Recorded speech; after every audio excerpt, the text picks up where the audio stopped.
Hi, how are you? I am good. I just want to start off with something. It's like, give me a little bit about your background because you're interested in linguistics, which is not something that like everybody gets up one day and goes like, you know what, I want to study this. How did this journey start? So my interest in linguistics, I think, goes way back really to an interest in cultural diversity. When I was a kid, I had an uncle who was a language teacher. So he taught English at a school for foreign students in Sydney. And when I would visit him, he would often have people from countries all around the world in his home. He'd hold parties for them, or he'd be working with them, or I'd visit his school and I'd meet people from different countries, and they had different kinds of food and they spoke in different kinds of ways. And it just kind of made me curious, made me interested in getting out and about in the world and seeing different cultures. And when I was able to travel, I did, and traveled to many different countries as a kind of backpacker after finishing high school. And those experiences really made me want to get engaged with culture through language. There was some kind of, it seemed to me completely natural to want to learn local languages as a way to connect and to be able to kind of, experience more of a place that I was visiting. So when I traveled at a young age, 21 or so, I was sort of learning whatever language happened to be around me. And this was just something that was fun to me at the time. And I had some kind of talent for it. So in time, that led me to want to study language and linguistics more formally. And so that's what I did when I ended up finally going to university and getting into the field of academic research. So you said you traveled and when you were 21. A lot of people say like, if you want to know about the people, learn about their food.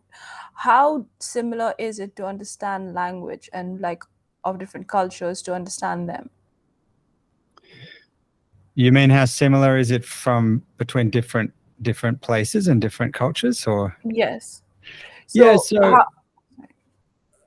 I think the experience differs a lot depending on both where you go and also what your own background is. So, if you, for example, have learnt English and then you travel to Indonesia, the language Bahasa Indonesia is very accessible because it's written using the Roman alphabet, and you have to learn a few little different sounds, but it's pretty straightforward for an English speaker to be able to quickly gain access. And so there's this real sense of ease there. Whereas if you go to a place that has a different writing system, so many parts of South Asia or Southeast Asia, places like Thailand or Cambodia or, obviously China and Japan, there's quite a bit more of a learning curve to get access to the language. So that's kind of one factor. And I think another factor is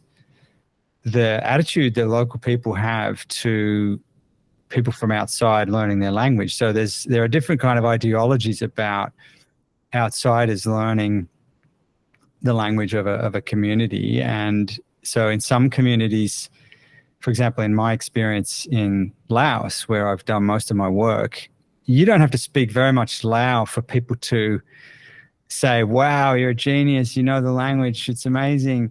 But really, you don't know that much, but you've gone to an effort to learn it. And people are, genuinely impressed and really positive-minded about people who've made that effort. And so that's very encouraging, and it helps you to really kind of make progress. But there are other cultures, one of them is, I think, Cantonese in Hong Kong would be an example, and maybe Dutch in the Netherlands would be another example. It's quite hard to sort of break through a local ideology about language that people from outside find it really hard to learn our language. And if you're trying to speak it well, it's not really worth the trouble. We can speak English really well, so why are you bothering? So I don't think that those languages are very much harder or easier to learn than a language like Lao or Indonesian, but that local attitude really plays a big role in, you know, whether you remain motivated to carry on and learn the language. And then I guess the final difference is that languages really are different in some important ways. So depending on your own language background, certain languages will be easier to learn because, for example, they might have words that you recognize that come from common languages. So I've learnt Dutch in the past, and in some ways that language was pretty quick and easy to learn because there are a lot of words that are related to words in English or French or, you know, sort of other languages that both languages have drawn from, like Latin. So that helps. Whereas if, for example, you go to learn a language in a country where there's no kind of common background, then you're just going to have to work a little bit harder or perhaps a little bit longer to become competent in the language. How do you define the field of linguistics and its relevance in society? So linguistics is pretty diverse as a field of study. You can define it pretty straightforwardly as the science of language, which doesn't tell you much. So to be a bit more specific, it's really trying to understand what language is as a human phenomenon. And one way of kind of going a little bit deeper with that question is saying, well, you know, recognizing the fact that languages are radically different around the world. You know, you can speak one language, maybe two, maybe three.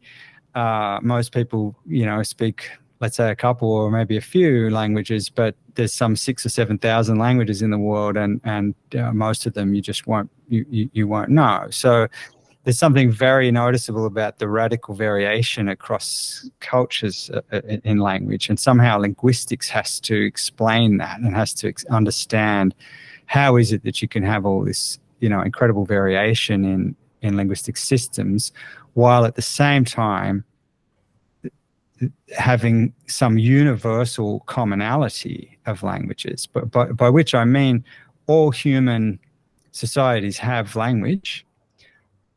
It's just that the languages are different. So there has to be something underlying about our species that allows us to be able to acquire a language. So when you learn linguistics, it's often said that, you know, you could take a newborn child from anywhere in the world and put them into the society in any other part of the world, and they would acquire whatever language they were exposed to. So there's something inborn, if you like, about what makes it possible for humans to learn language, and no other animals will learn language in any serious way. So linguists try to understand those two questions. What is it about all humans that makes it possible for us to have this thing we call language? And how much can this thing vary across the world, and what would set the limits on that variation? So in order to kind of study that, we have to really get an understanding of what the extent of that variation is. In some fields of linguistics, you might be looking at, I mean, most fields of linguistics, I'd say, look at only a small portion of languages of the world. There's a lot of emphasis, obviously, in terms of just quantity of studies on European languages. But if you really want to answer the kind of core questions of linguistics, you've got to be looking at the greatest diversity of languages that you possibly can. So going back to your core questions, what is so unique about humans and language? Well, that's sort of the golden question in a way about linguistics, and it's hard to sort of answer that in a very simple way, but there've certainly been many proposals. So some people focus on the kind of informational structure of language, and they try to say, well, look, you know, language is this very complex informational system, and it has very particular logical properties that other animal communication systems don't have. So things like recursion, recursive structures that allow you to embed structures in other structures, and you know, it's a generative system. You can say things that have never been said or thought before. It's a system that has a sort of a size and complexity that you simply can't find in the animal world. So there are no systems in the animal world where you have something like a vocabulary of thousands of words, like any human language will have, plus a set of grammatical constructions. So there are some simple, or they're not simple, but let's say basic structural properties about language that are unique, and all languages will have, as I just said, thousands of words and lots of structures for generating new things to say out of those words. But what those words are and what those structures are will vary a whole lot, and that's part of what we're interested in. My answer to the question that you just asked, though, is not, I would certainly agree with everything that I just said. The details differ a lot depending on who you talk to. But I think that something that's emerging in answer to that question that's, to me, extremely interesting has to do not so much with the informational properties of language, but with the kind of social cognition that's required for you to be able to use language in the way that we do. So one of the things I've studied quite a lot with colleagues of mine is how conversation works and how the structure of conversation operates. And that includes, if you record people having a conversation in any language, you'll quickly see that there's something that we want to call turn taking in conversation. Dynamics of it might be a bit different from group to group, but you're generally going to have some alternation between speakers and listeners. And what you're also going to have is a system, systems of the kind that, for an example, would be what we call a repair system. And that is a system where you can say things like, huh? What was that? She did? These kinds of very little informal sounding kind of interjections that we typically don't even sort of think about, or if we do think about them, we sort of say, well, that's not what we mean when we look at language. But actually there's something really deeply important about those things that I would want to argue define things that are special about human language. So there's no animal communication system that I know of where the animals in question are able to refer to the system itself using the system. So when I say, for example, what did you say? I'm using language to refer back to language, to something that you just said. I can quote your speech, or I can quote the speech of someone else and report that to you at another place and time.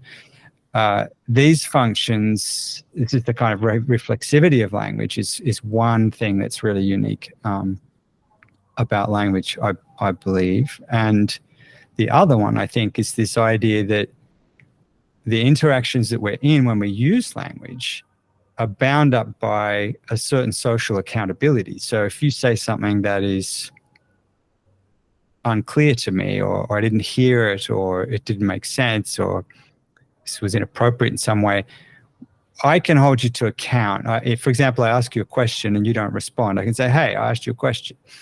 Now, animals will sometimes pursue a response, which is sort of similar to that, but they don't have the capacity to call you out by describing the thing that you did. And in particular, when it comes to language, by saying something like, I asked you a question, which describes the action that I took, or answer me, that describes the action that you are supposed to take now. And at the same time, it holds you to account for, which is basically a kind of moral failing.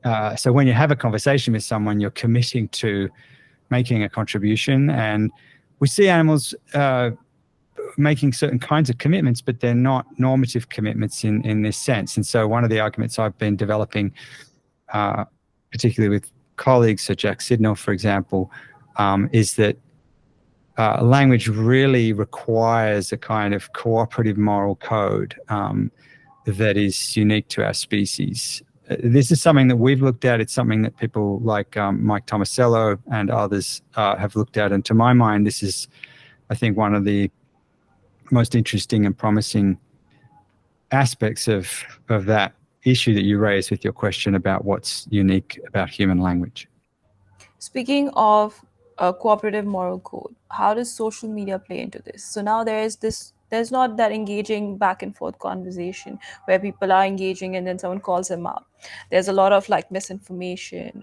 It's not just like, people on social media, be it like, political figures.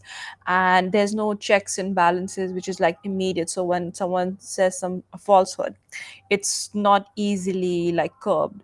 How does that play? How does language evolve in that manner?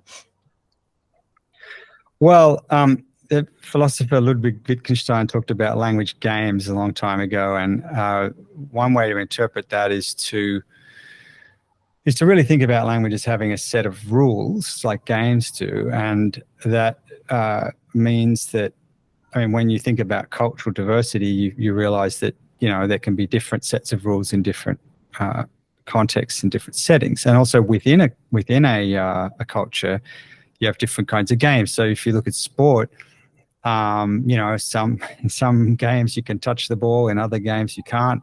Some games you kick the ball, in others you don't. So there's all of this sort of different sets of rules, and something like social media brings in its own set of rules. Now, the underlying stuff of interaction, the language, is presupposed. That's going to be there as part of the medium. But when you introduce something like social media, you're changing the rules around what it means to be a player. So, if you're playing baseball, well, you're allowed to do certain things and not other things, or you have certain possibilities available to you. In language, if you're using social media, well, it's a newly developing, it depends also on like which media we happen to be talking about. But these cultures emerge. And so I think it's hard to generalize about social media in general, but if you look at particular kind of cultures of social media, there's a few really important factors. So obviously one is relative anonymity. So you can be anonymous much more easily than you can in sort of face-to-face conversations. Having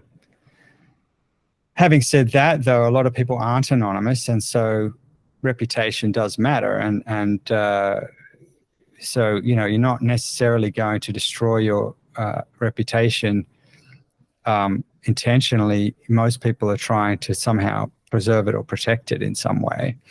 But I think a second feature of how the rules differ is that depending on what kind of language game we're playing, truth may or may not be important. So, if I'm talking to a family member about making plans for where we're going to be tomorrow or something like that, I don't want to lie to them. And if I do lie to them about where I'm going to be or what time I intend to be at that place, that's just completely uncooperative, and it's going to create a real problem, right? So oftentimes in life, you truth matters, and it's part of the game is to be as truthful as you can. But sometimes in other games, and I think social media often goes in this direction, you're not really there to exchange facts. You're there to, this is not the case with all social media exchanges at all, but a lot of them, it's a more signaling game. So it's saying, well, I'm part of this group and you're part of that group, and we're not really trying to convince each other of anything. We're not really trying to inform each other of anything. We're more trying to position ourselves and advertise our stance with others. So this kind of directs us to a very important and also very old and basic function of language, and that is that you can convey information using language and tell people things they didn't know. So often when people talk about the original functions of language, they'll say things like, oh, there's a buffalo down on the plains, you can go and hunt them or something. So sure, you can transmit information in that way, but just as important and arguably more important, you can use language to advertise who you are and to position yourself with other people. And so obviously animal signaling works in that way, where you can create coalitions and you can set up allegiances and you can express your commitment to others within your social setting. And so I think that oftentimes social media really leans towards that kind of social positioning function rather than a function of trying to circulate good information. So why is social media used as a tool to social position yourself? Why has it evolved in that manner? I understand, like, back in the day it was to communicate information, and now it's a mix of two things, especially when it comes to, like, let's say Instagram or a TikTok or a Facebook. Well, I'm not sure if it's ever really been just one or just the other. I mean, I think today you get both, and it seems to me that, it's just like any family of language games, that you're always really going to get both. So, if I go on Twitter, sometimes I'm learning things I didn't know that are really interesting. So if I'm following, let's say, academic accounts, someone will announce a paper that was just published, or they will link to some news that has come out or something like that. So often you really are just picking up new information or reading an argument about something that is informative in some kind of way. But then at other times you're looking at a different kind of account, and you can see, hopefully, if you're perceptive, you can see that this is, truth's not what really matters to this particular post. There's some other effect that is that people are trying to create. And of course, with something like Instagram, it does have this political side, but it's also, the entire thing is highly commercialized. So most, or a huge amount of social media is a manipulation system where people are really trying to encourage you to take certain actions, like click on this link or buy this product, or whatever the thing may be.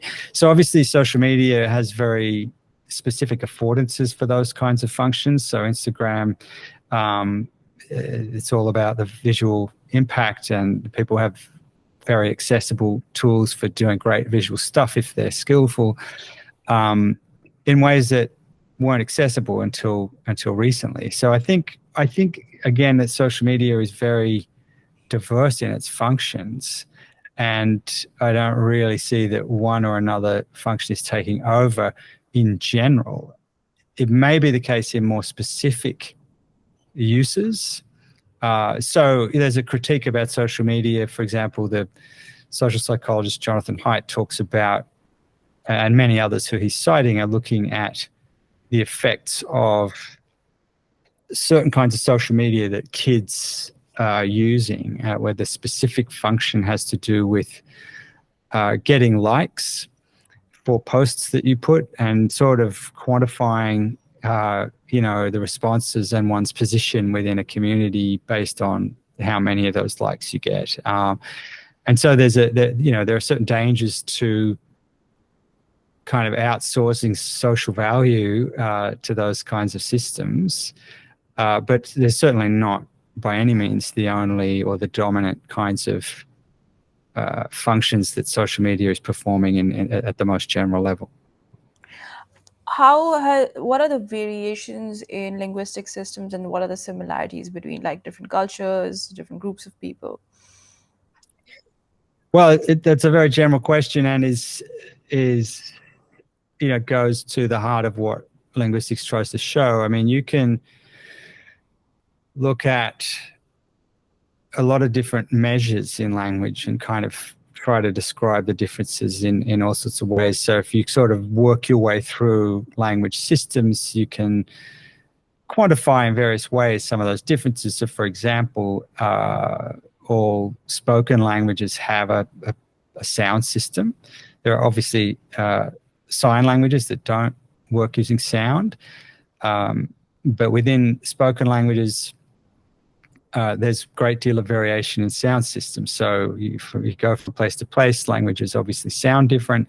And that's because they sample from different kind of subsets of all the possible sounds that the human vocal apparatus can make. So there's a very sort of surface level variation. I mean, literally just when the language hits your eardrums, what kind of sounds do you hear? That would be one kind of difference. And when you dig a little bit deeper into sound systems, you find just different principles for how you can put sounds together. So you might have a similar set of sounds in two languages, but different rules about how they can be ordered, or, what's a possible syllable. And that sort of comparison gets very technical very quickly. as you work your way up through the structures of language, you can then begin to look at things like words, how they get structured.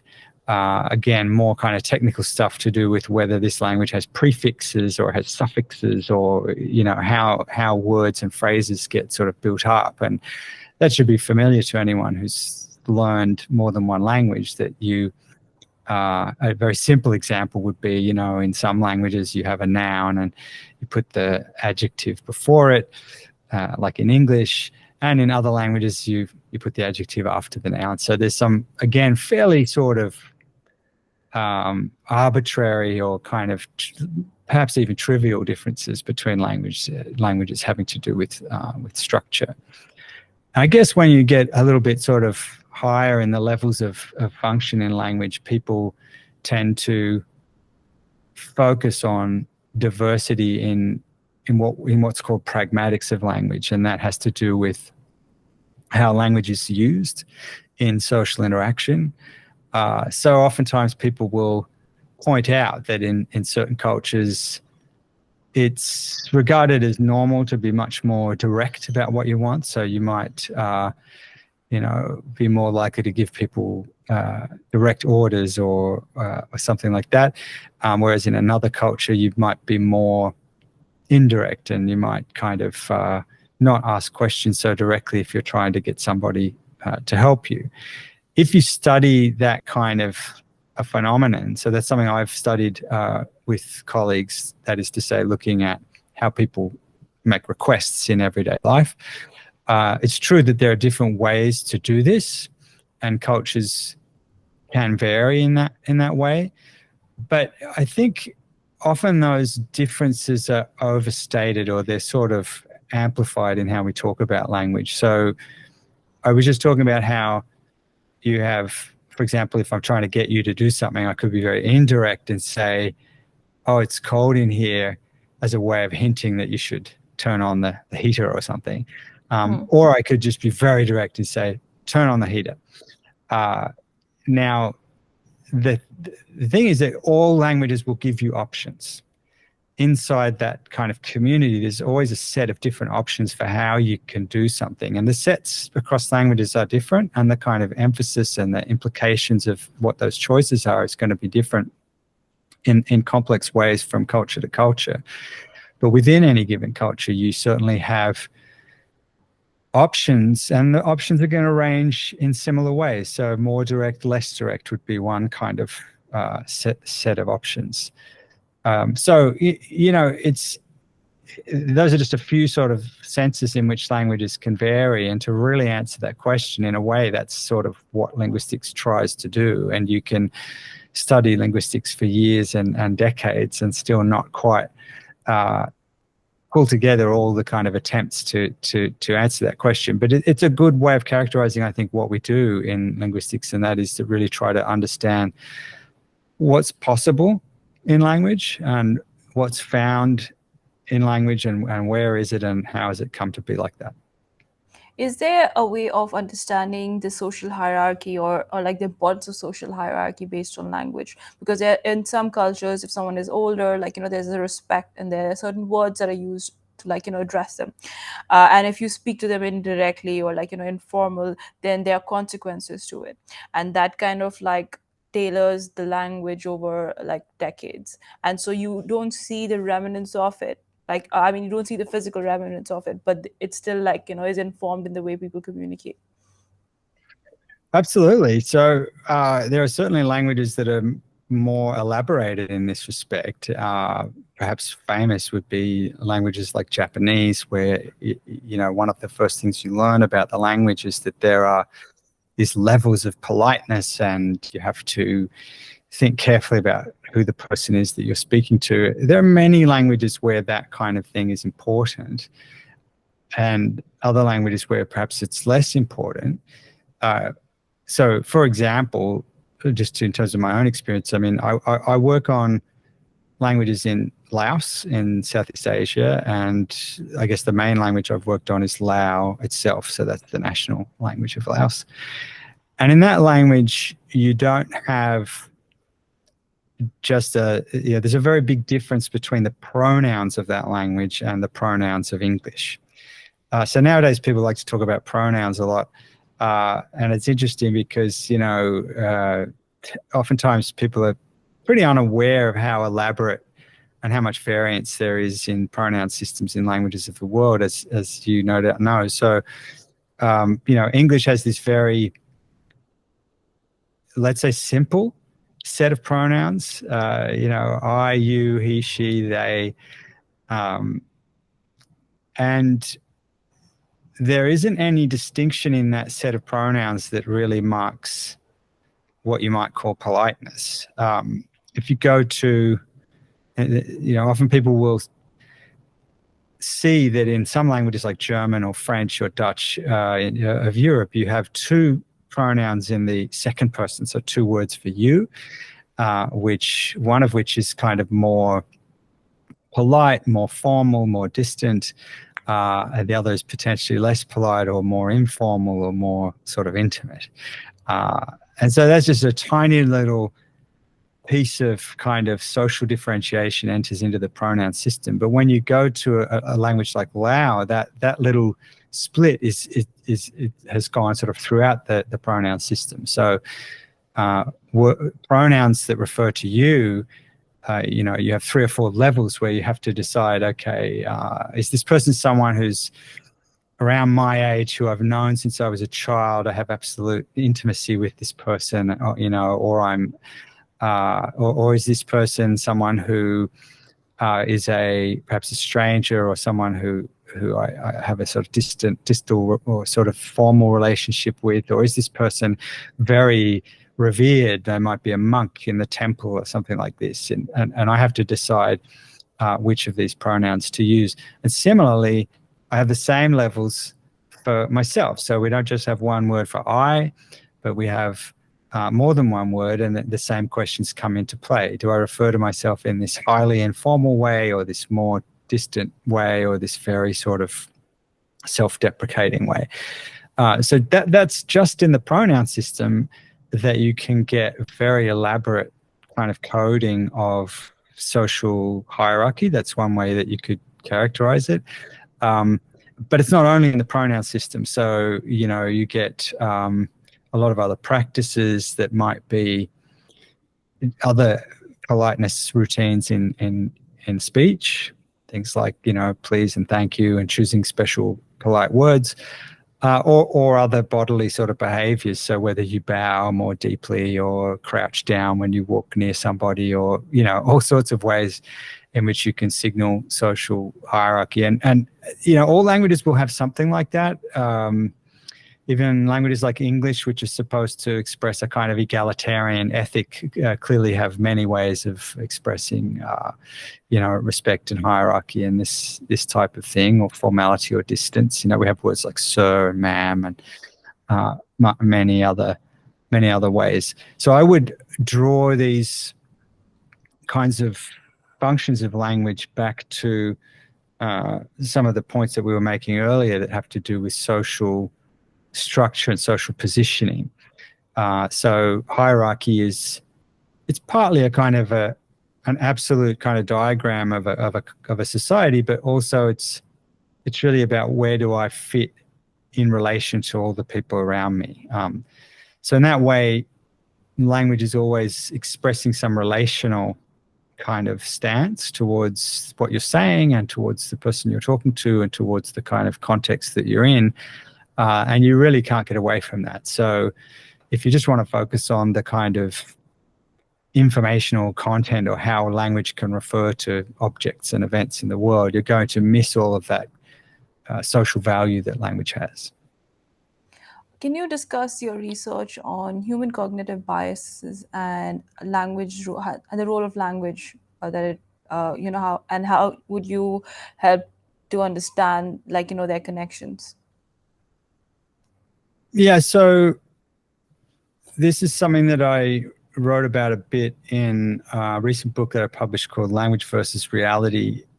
And that book was really focusing on the idea that language is kind of better designed for lawyers than it is for scientists, in the sense that it is really a tool for influence, a tool for framing, and really for sort of directing people's attention in certain ways and shaping their understanding in certain kinds of ways.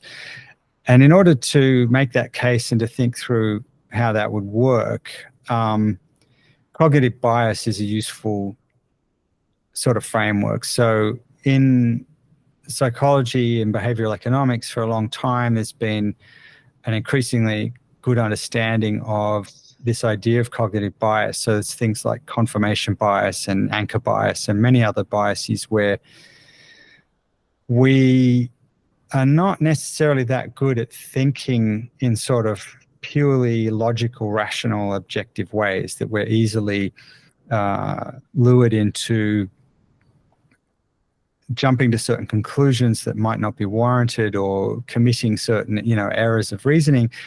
And it's been understood for a long time that context and framing can really sort of affect or trigger those biases in certain kinds of ways. And framing is very much a matter of language a lot of the time. So in one of the early studies of framing, it's by Richard Thaler, he's looking at the ways in which credit card companies were trying to control the language around credit cards when they were being introduced in the 1970s in the US. So this was a time where everyone was using cash. You want to pay for something, you've got to have the cash in your wallet. And they were trying to get people to adopt credit cards. And of course, when you take a credit card, it gets this convenience, but you have to pay this little fee every time you use it. So the credit card companies were struggling with this kind of trade-off, was we want people to choose the convenience over the little loss of money, and then that's going to be how we make money. And they discovered that cognitive biases, there was this, obviously people have an aversion to loss. They don't want to lose money. And there was this kind of way of talking about credit cards that they had this expression, credit card surcharge. So you pay, let's say you buy dinner, it costs you $100. That's the bill. And they say, okay, well, you pay actually 101 because we have this 1% credit card surcharge. And, people don't like to lose something. So that was making some people hesitant to take it up. So what the credit card companies tried to do, and they succeeded, was to promote a different wording. So instead of calling it credit card surcharge, they said, okay, the actual price of the meal is $101, but if you pay cash, you get a discount, and it's $100 instead. And so they called this a cash discount. And they found that, people were more willing to forego a small gain than they were willing to agree to a cost of that same size. And this is one of the sort of basic cognitive biases. So I think it's a really illustrative case where, here's somebody, the credit card company, that has a particular interest, and they were able to use language to exploit a cognitive bias in their audience in order to get people, and in Thaler's terms, this would be to nudge people to take a certain decision. But actually, they're free to have a credit card or use cash. It's their choice. But the way that you frame that, and that's a linguistic question, will nudge them in one direction or another. What is your take on the current post-truth problem, and how can linguistics research help address it? Well, I think the post-truth problem comes back to a lot of what I was saying earlier about social media. I think that one thing is that language has always had a truth problem. You can lie with language, and that's always a risk. You can exaggerate with language. You can direct people's attention to some things and away from others with language. So there's never been a time when, language hasn't presented certain problems of misdirection, misinformation, and all of that. I mean, everything I just talked about with framing means that, language is always framing what you understand in certain kinds of ways. So in some ways, the post-truth problem is exaggerated in terms of how new this problem is or what it is. But I do think it is more acute than it has been, and I think you're right if you were suggesting earlier that social media has something to do with that. So I think my way of thinking about it is that it is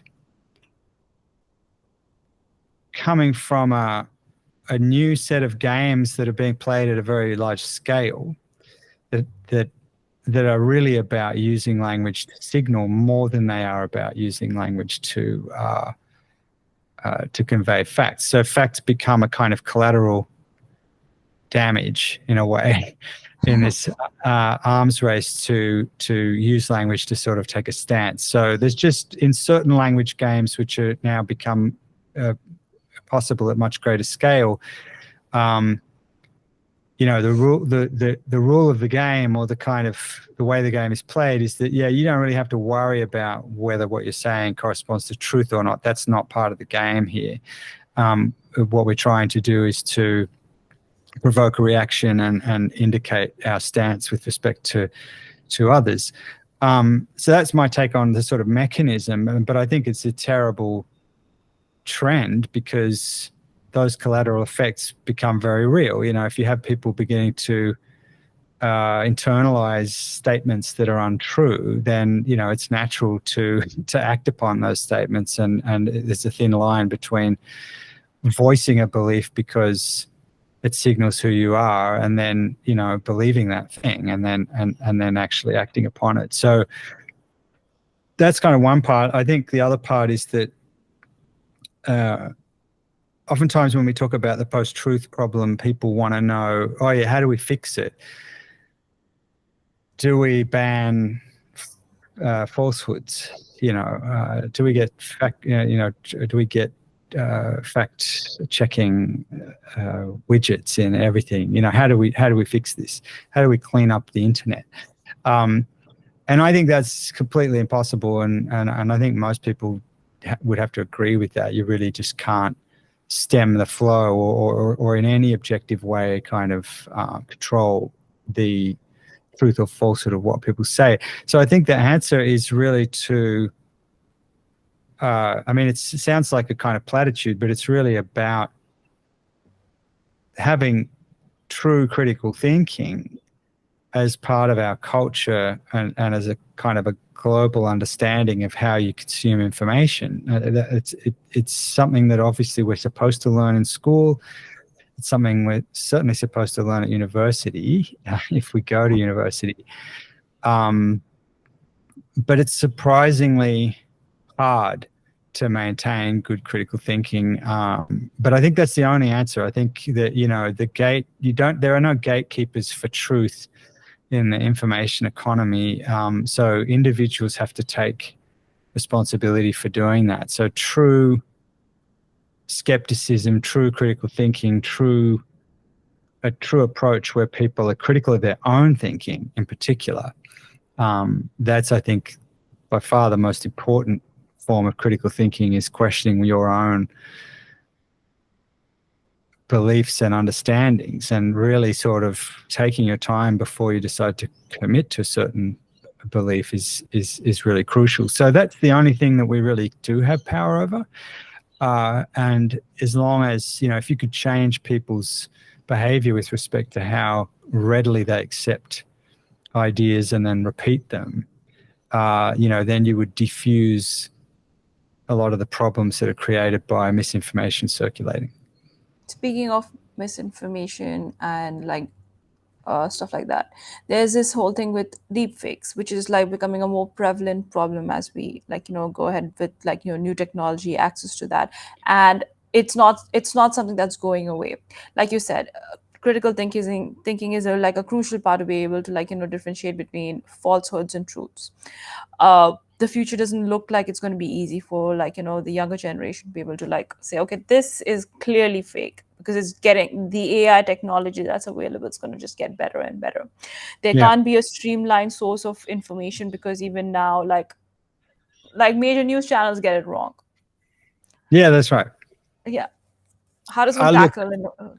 Yeah. so I think, again, it's a culture change is the only way you can deal with that. Culture change that takes place in the minds of the people who consume the culture. So, I think that deepfakes work best on people who haven't had to confront them before, so like speaking for myself, person of a certain age, if you saw a video, that's reality, right? So you can't fake those things. Well, occasionally there'd be something that's been faked, with special effects in a movie or something like that, but that's requires expertise and requires, expense. And basically, if you've seen a recording of it, it's true.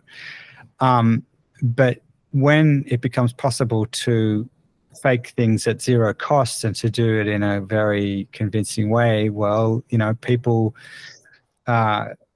like me, if I haven't switched on my kind of skeptical machine, are going to get just very easily tricked. But I think, and maybe that's the case with most people who are consuming media today, because deepfakes are just brand new. But as soon as you've been through a few cycles of controversy where people have been caught up by that, because it's embarrassing, right? You get caught up at something, you think something's real, it turns out not to be real. It might be actually embarrassing to you because you reported it and it turned out to be false, but it's sort of in your mind, you realize, well, I got tricked by that, and that's not good. So I want to think that if you could go forward in time, like 20 years and talk to, 18-year-olds, so people who, let's say, they start looking at videos in a few years from now, I would like to think that they're just going to be much less, they're just going to have a different calibration to seeing things like videos. I mean, they'll look at them like, let's say I look at something that's just written down in a storybook. Okay, maybe it's true, maybe it's not. I need to know the context. If this paragraph comes from a novel, well, someone made it up. If it comes from a news report, well, it's a report of a real thing. But unless I know that context, I can't judge. So that's a matter of calibration and a matter of understanding, what's the quality and the status of any sort of piece of input that I'm going to get exposed to. And there's always a time lag with these things. So there's this window between when the tech gets introduced and when, the majority of people are sensitive to it. So that doesn't mean that they can spot a deepfake. Let's assume that we won't be able to tell if it's real or not just by looking at it. But the solution is not to that again comes back to this question of, well, is fact checking the solution? It's not going to be the solution to tell me, oh, this video is fake versus that one's real. It's really about getting into a mindset where you just don't accept that something is real until you've got some triangulation, until you have an independent. I mean, there's like old journalistic principles. You don't put it in the newspaper until you've got independent corroboration. You don't pass on this information until you have an independent source. So I think that's going to have to be something that all individuals internalize, because if you don't, just as you pointed out, you're really, it's a recipe for disaster. Speaking of the younger generation, how important is it for, when you're growing up to learn more than one language? Why is it even important? Because a lot of people the space that I am in, everybody understands me, and I'm able to navigate through the world. How does learning different languages help develop a person, or why is it important just in general? Well, one answer is just practical. I mean, you want to travel, you want to get to different parts of the world, you're going to need more than one language. But I think your question is going to something deeper. And I think that, there's a sense of, there's an idea that when you learn a language, you're really just sort of learning one version of the world, one way of kind of portraying the way that things are. And what I mean by portraying is, the words of a language, the expressions that a language has, all of these things are just sort of one set of tools for framing what the world is like and how it can be. And those tools are the currency for a particular culture, a particular group with a particular set of values. And we're kind of like fish swimming around in language as water. We don't really kind of see that it is pushing against us and influencing kind of which direction we swim in and so on. What I think is really important about learning other languages is that it gives you this kind of noise injection for the mind. It gives you this sense of seeing things in a slightly different way, or having the world sort of presented to you in a different way, shakes up a little bit just some of your presuppositions about what you think the world is like. And one of the most important ways in which it does that is that it draws your attention to the fact that your language is just one version, that your understandings of reality as presented to you by language are just one way of framing the way that things are. So that helps for what I was saying earlier about kind of being skeptical about your own position. And that doesn't just mean, whether what you said is what you believe is true or not, but it's whether the way you frame things is a good way to frame them or not, or is the best way to frame them or not. So, this idea goes back very far. There's a researcher by the name of Benjamin Lee Whorf, going back to the first half of the 20th century in the US, and he's famous for developing this idea of linguistic relativity. And his argument then was, look, that there are these European languages that many people know because they're from Europe and, they speak languages like English. And it's easy to feel that this is a system for representing just reality in a transparent way. And now Whorf was studying Native American languages, and they're structured in very different ways to European languages. And he was very struck by that and wrote about how people's habits for talking about simple events and situations in the world really kind of put a different frame on what he was seeing. And his argument was that it's good for you to learn languages very different from your own, precisely because it gives you that insight into your own limitations, in a sense. So he had this metaphor where he said, imagine that you are from a group of people who could only see blue. It would be impossible for you to understand that you could only see blue if you didn't get glimpses occasionally of other colors. And that's what other languages will give you. And then you realize, oh, wow, I've never seen that before. I've never seen that in that way before. And you go back to your own system and you realize something's missing. And similarly, you're working with a new system and you see, well, there are things that system doesn't have. And then you learn another language, and it begins to help you to really unsettle a lot of the assumptions that you've made about how your linguistic system sort of represents reality. And you see better and better that it's just one version. And I think that's healthy for how we think. How do children learn language, and what can we learn from this process? Well, again, you've asked a very big question. How do children learn language? Many thousands of researchers have devoted their careers to this question. How do children learn language? It's an amazing process. There's absolutely no doubt. Learning language is phenomenal, right? I mean, you take a newborn baby and they're in a family environment with their immediate family and usually their extended family and a few others around them, and they have very intensive interactions and lots of language. It's like a sort of waterfall of rushing Niagara of words pouring over them. And lo and behold, within a few years, they go from a few words to the possibility of putting, a couple of words together, and then suddenly 3 words. And by the age 4, they're just speaking fluently. They still have to learn a lot of words and so on. But it's this incredible thing that people often think of as almost miraculous. There's something unbelievable about how humans can learn language so quickly, and that's what happens in infant language learning. So obviously with adults who learn language, let's say you're age 30, you move to another country, well, it's much harder to learn language at anything like that speed or with anything like that success rate. How it happens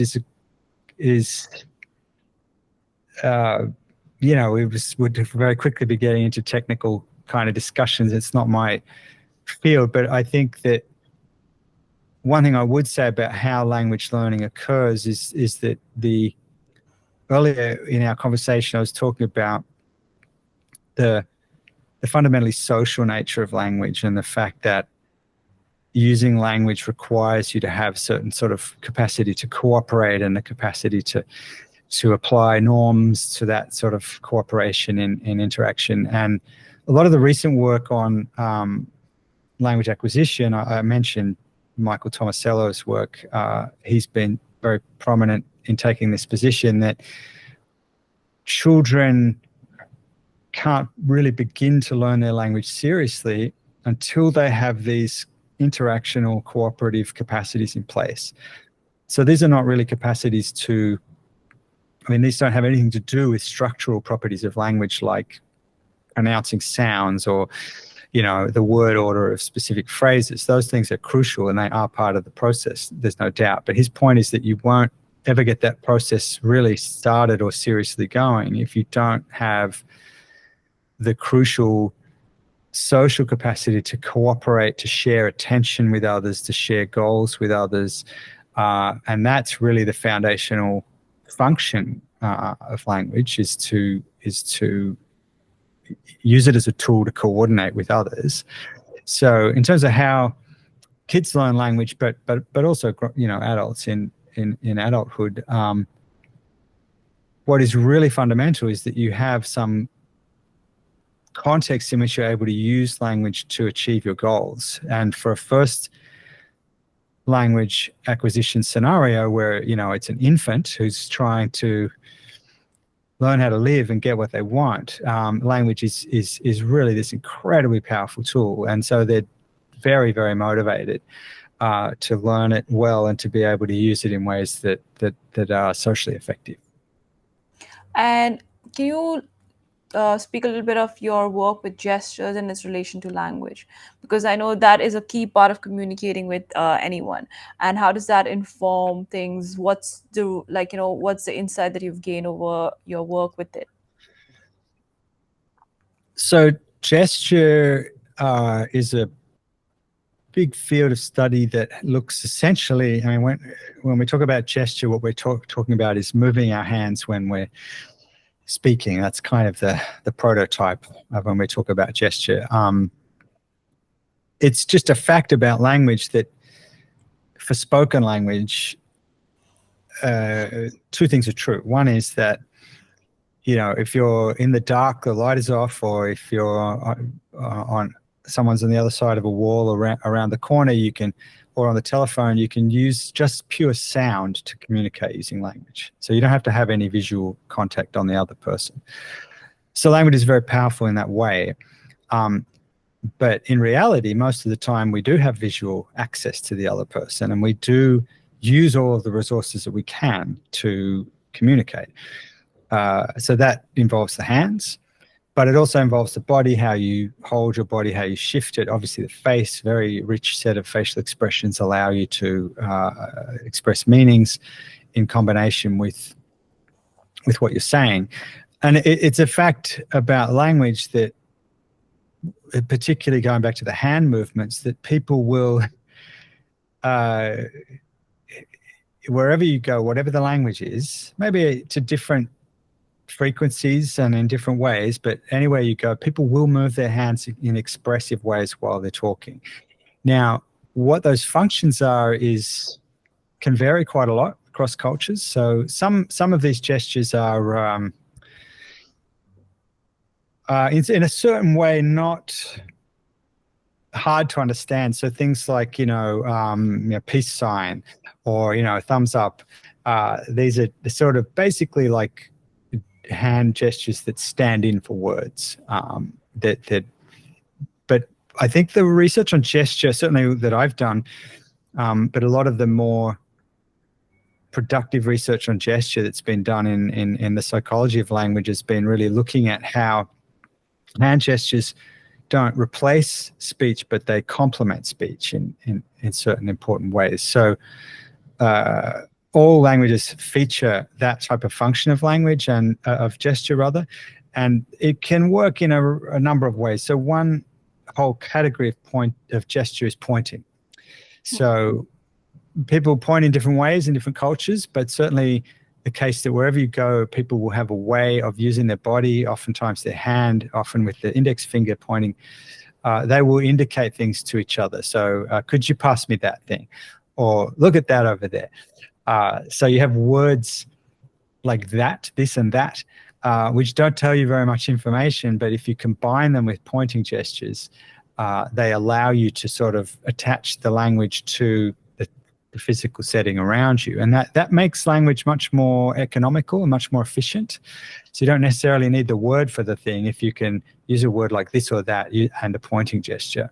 Then you have a whole category of gestures that allow you to convey properties of meaning that you might not even have words for. So I might talk about one of the research studies that I did was on how people in Laos talk about certain forms of technology. So in this one study I did was about fish traps that people who live in villages alongside rivers build these fish traps out of bamboo, and they place them in the water to catch fish. And these fish traps have different shapes and sizes. So if you ask people to talk about the fish traps and just tell you about them, well, first thing, they prefer to grab a fish trap and show you because you don't have a good vocabulary, unless you have specialized vocabulary. So if you don't have any fish traps in the vicinity, people will use their hands, and they'll use their hands in these very particular ways. Oh, this one's shaped like that, and this one's shaped like this, and this one has an opening in the bottom. And, you get a lot of these illustrative gestures that are essentially compensating for things that spoken language can't do very well. So giving very fine, let's say, gradients of angle. You have let's say in English, you've got like steep angle and shallow angle, but you can't really finely distinguish between all the gradients between sort of shallow angle and steep angle. So gesture allows you to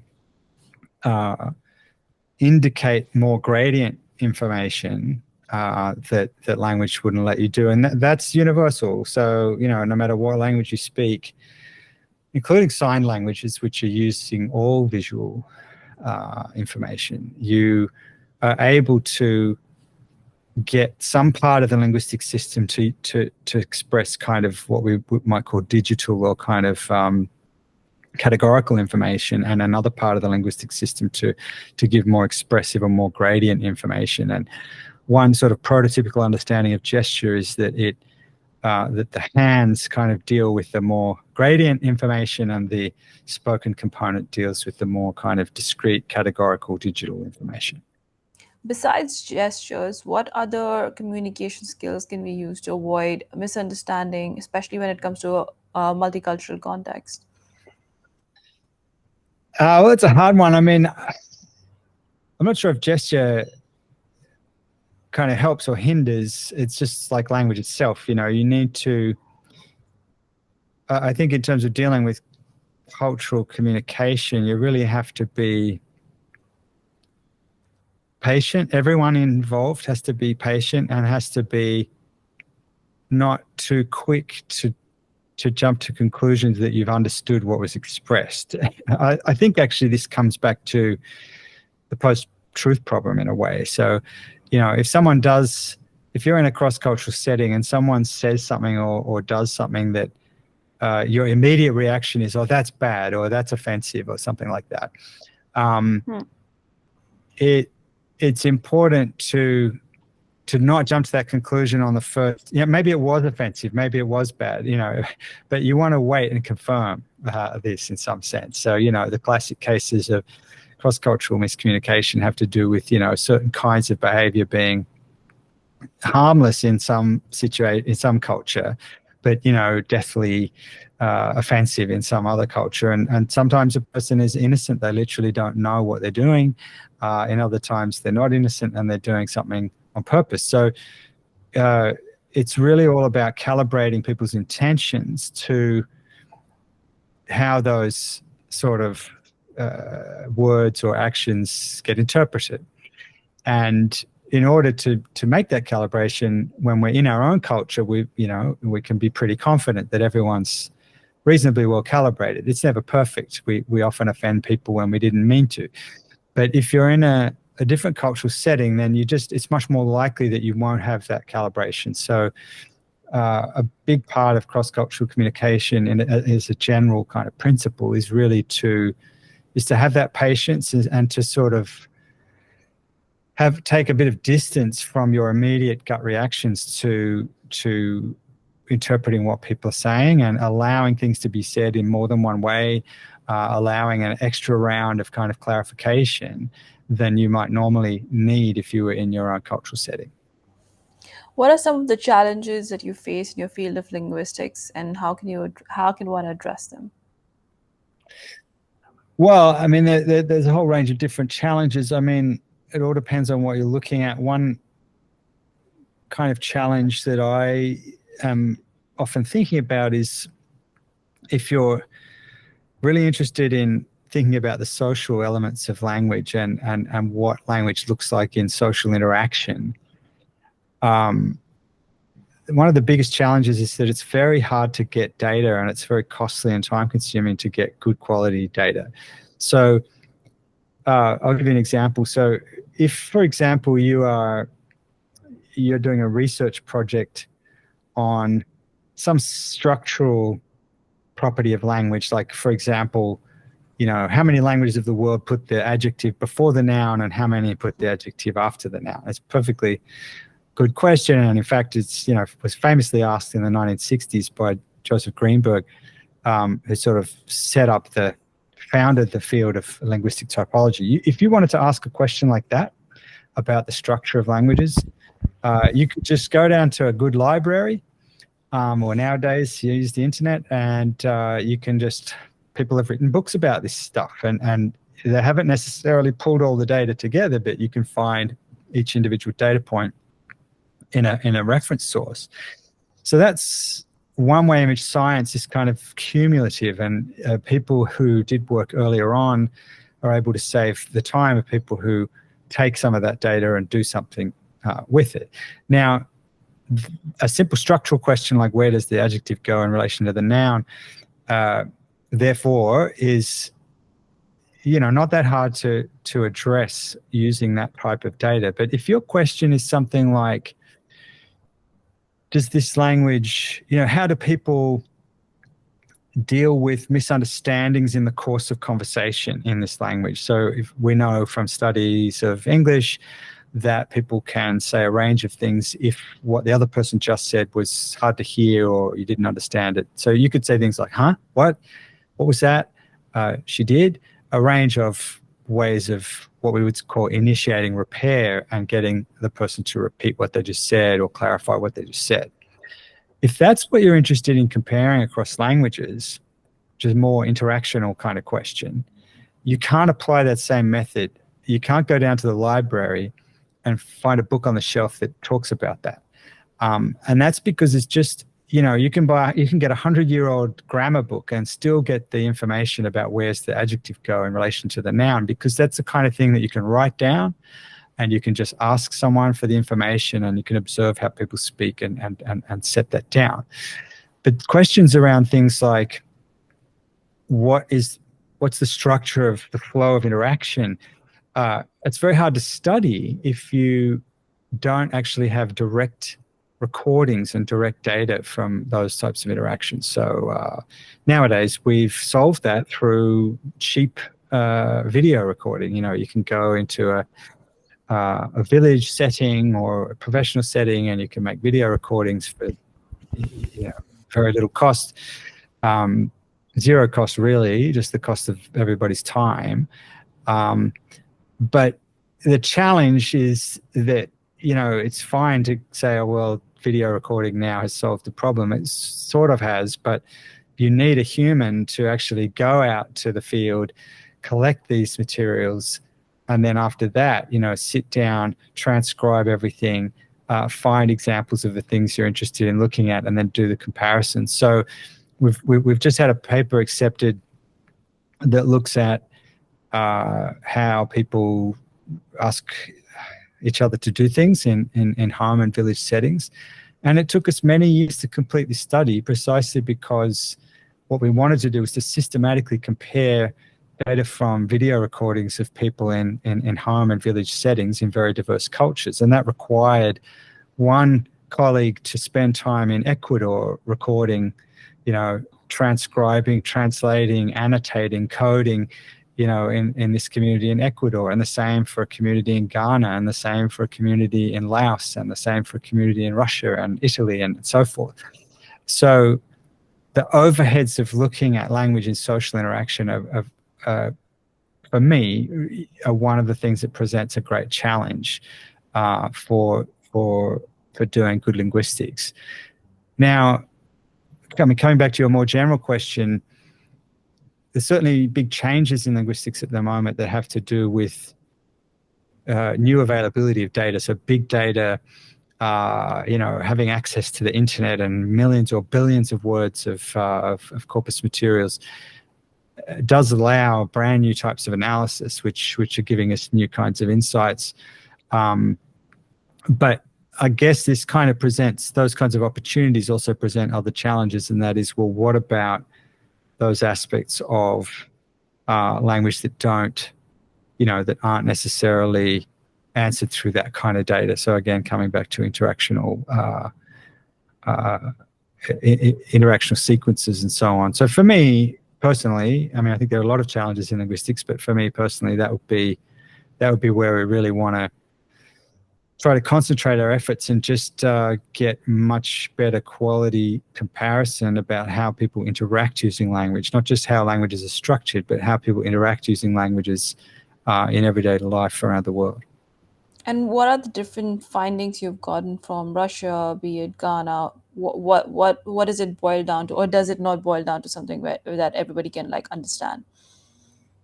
Well, I hope it's something that everybody can understand. I think what we've been finding is that, in general, people's expectation is that cultures are going to vary in these radical ways when it comes down to how people interact with each other. And we find that actually cultures vary less than you might expect in some of these ways. So in this study that I just mentioned, it's not published yet, but it's recently been accepted for publication, is about the ways in which people get each other to do things in the most informal kinds of home environments. And we know that different cultures set different sorts of values on resource sharing and cooperation and that kind of thing, particularly when it comes to, dealing with sort of larger resources, so land, or large amounts of money, or an animal that's been caught in a large game hunt or something like that. That there are different sorts of values around that, but we're looking at something much more small and everyday. So things like, pass me the salt, or where's my knife, this kind of everyday stuff. And what we found is that you see much less variation between really different cultures at that very fine level. So the idea is that, at the smallest scale of human interaction is actually where you see the least cultural diversity. So in the field of, in the function of kind of getting other people to help you in certain kinds of ways, people are just extraordinarily compliant, no matter where you go. It's very rare to get a refusal to do some small a favor for you in that kind of a local setting. And also another interesting thing that we found was that when you do, for a certain reason, get someone not complying with what was asked of them, it well, I just used the word for a certain reason. This is exactly what we found, is that people will explain why they can't do it. They will give a reason why they can't do it. Could you go get that for me? Oh, I'm busy here with the baby.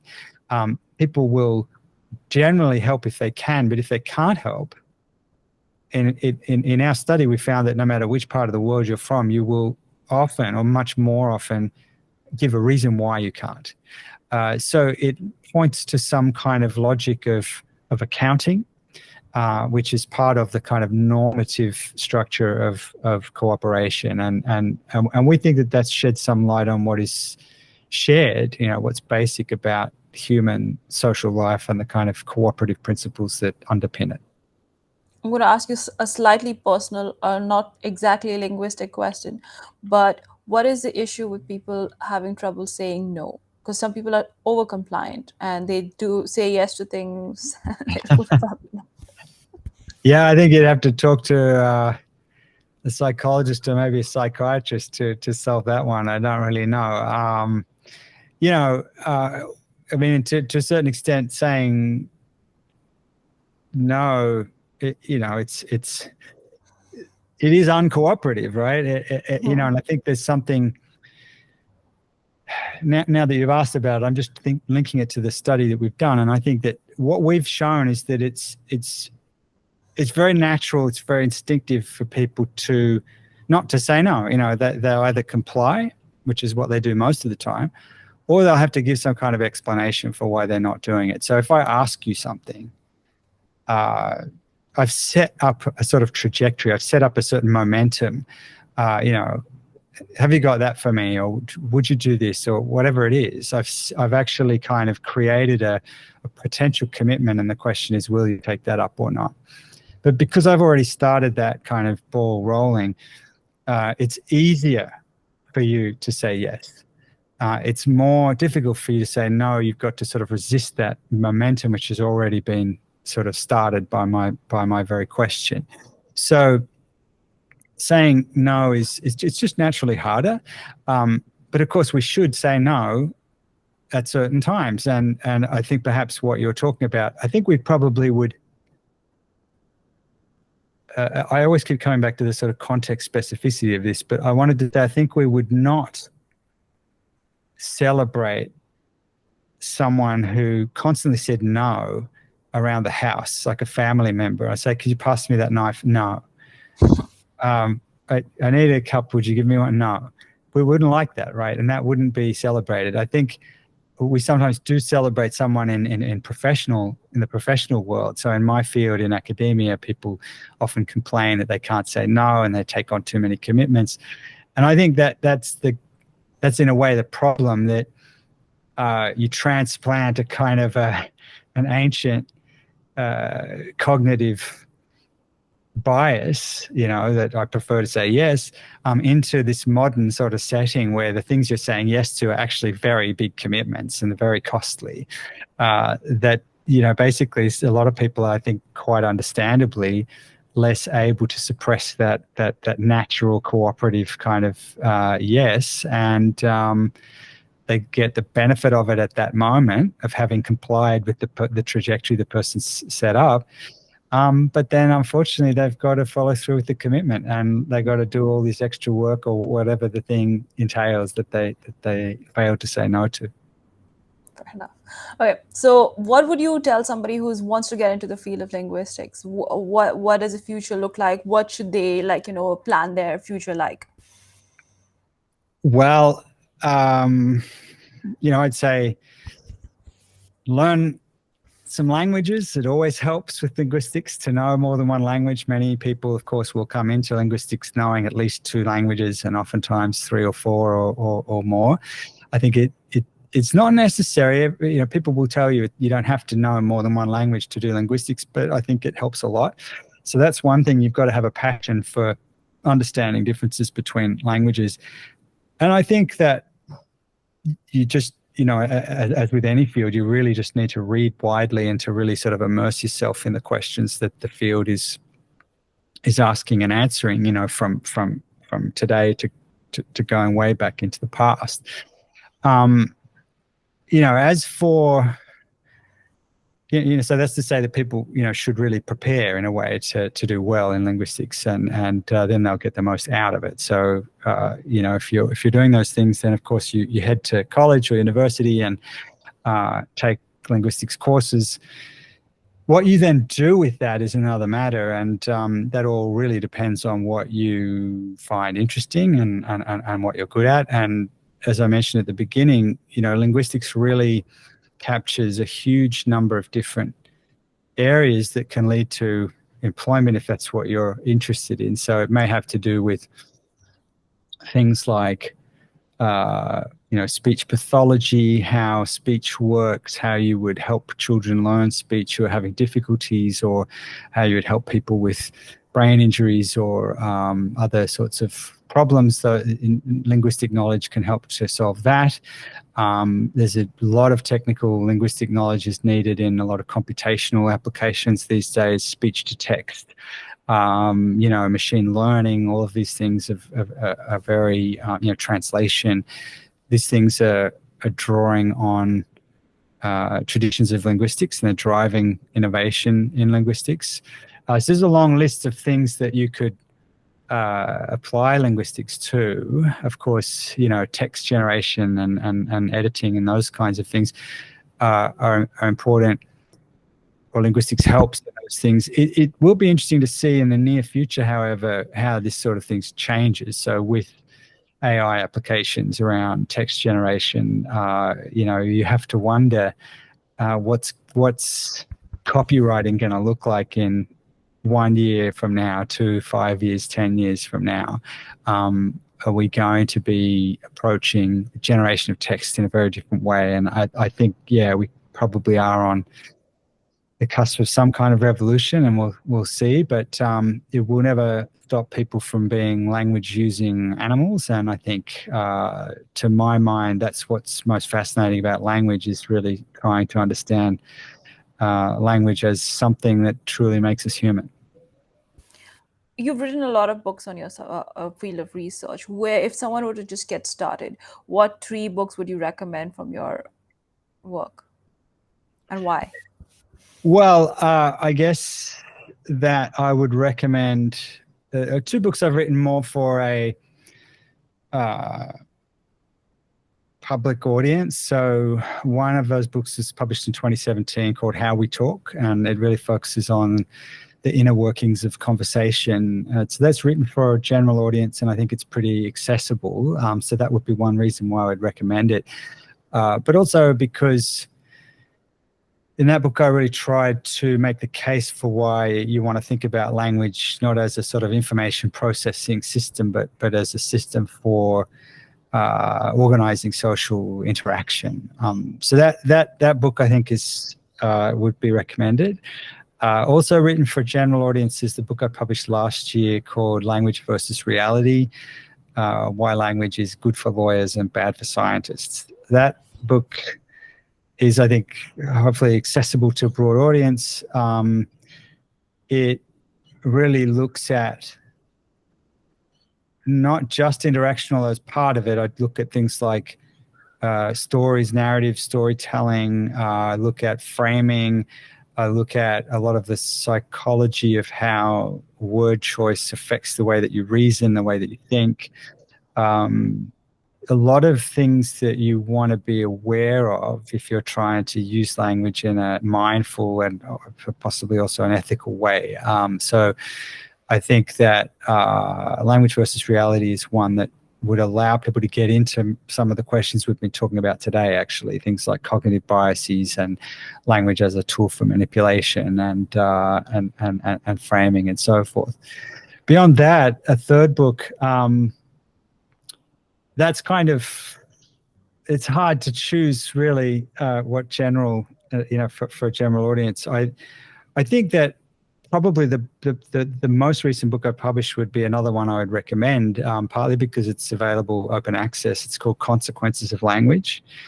And it's co-authored with my colleague Jack Sidnell, who's at the University of Toronto. And in that book, we're really, which I hope is also fairly accessible, it's written for a kind of broader anthropological, linguistic, sociological audience.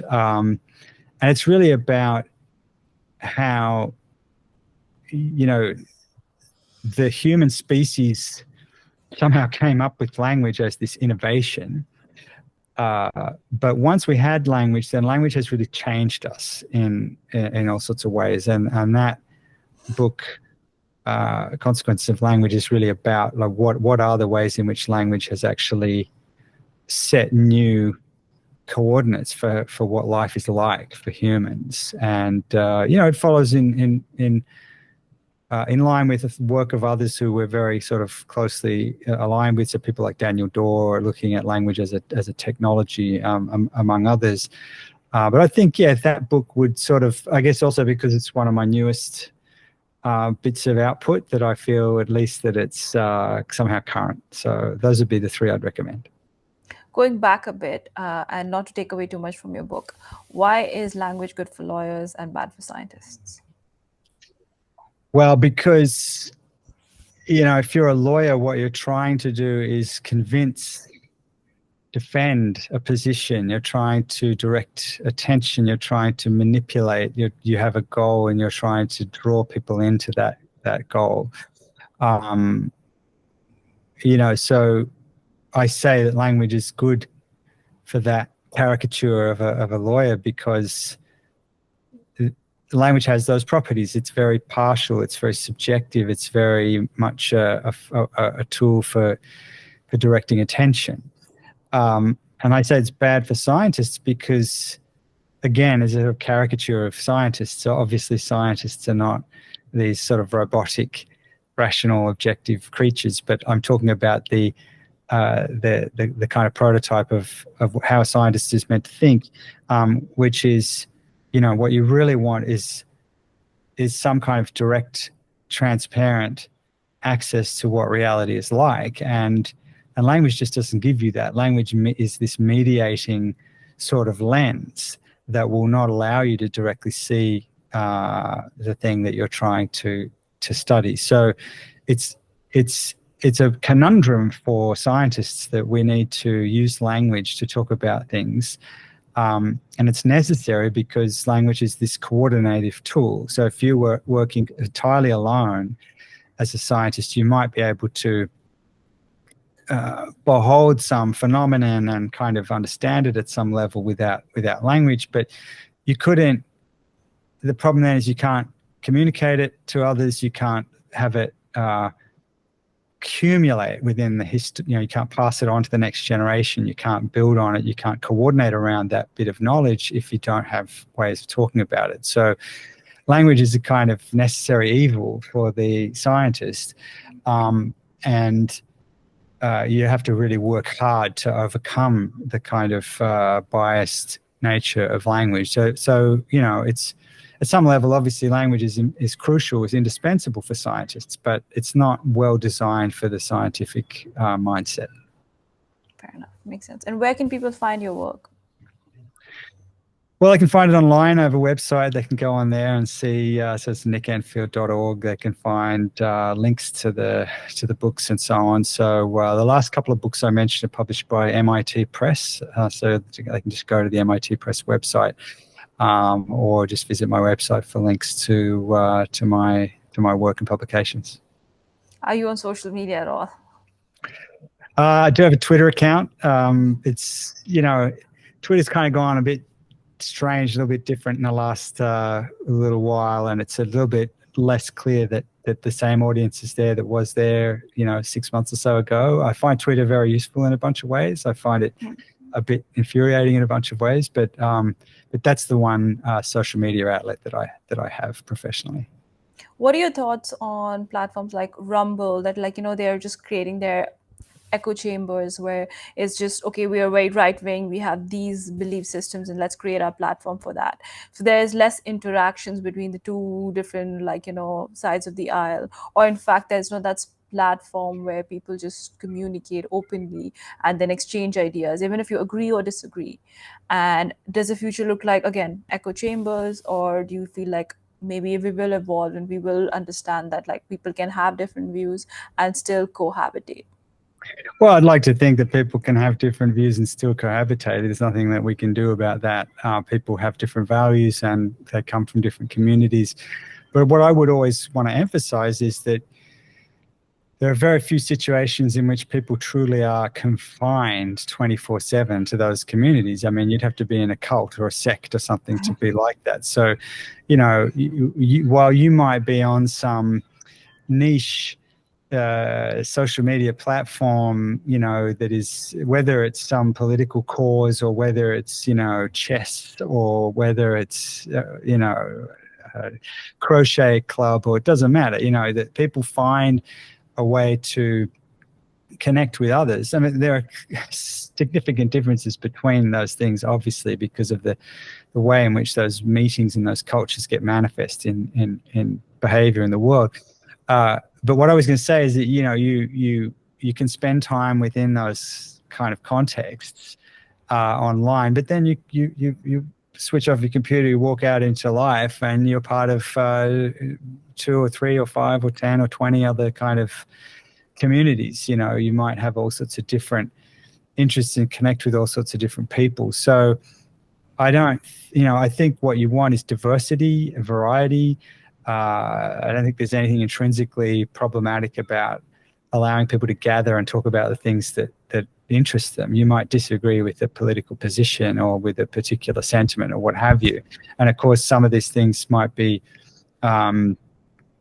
actually aimed at illegal activity or whatever the case may be. And that's another whole set of problems. But I don't think that those, the possibility of organizing illegal activity is just attributable to social media. It just is a different dynamic in terms of creating a community for that.